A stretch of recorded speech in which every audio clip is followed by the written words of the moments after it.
që duhet bëj punët, kujdesen për djalin, për veten, për bashortin.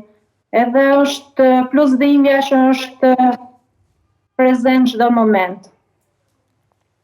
E kuptojmë, është edhe për mua shumë e vështirë të bëj të intervistë sepse edhe kur po ndërtoja pyetjet, thash çfarë të them. Po çuni i vogël e kupton? E ka kuptuar gjithë situatën? Po tani po, se u bën për 5 muaj edhe e ka kuptuar, domethënë që Martini nuk kthehet më, se ne e kemi sqaruar Henri që një që ikën në qiell është e Zotit dhe nuk kthehet më këtu. Florina. Po. Patjetër që duhet të përpiqesh ose të bësh sikur të mbledhësh veten, se tani nuk je në fazën që ta mbledhësh totalisht.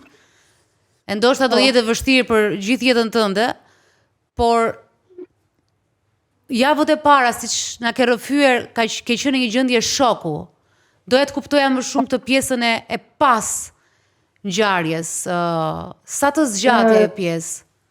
Me thënë drejtën, ka qenë gati 1 muaj, nga dita që ndodhi, edhe dera ditë që nga dalë në protestë. Ishte e para e papërshkrueshme ajo që të ndodhi, por ajo mori një përmas shumë të madhe, sepse u bë një çështje e gjithë Shqipërisë.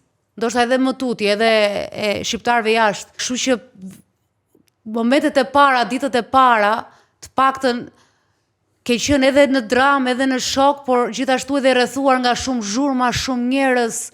Po kur ra qetësia, si ishte për ty? Atëherë ishte edhe më dhimbshur, sepse do përballoja vetme se asaj kohe kisha njerëzit afër edhe më bashku në gjithë Shqipëria dhe gjeta forcë.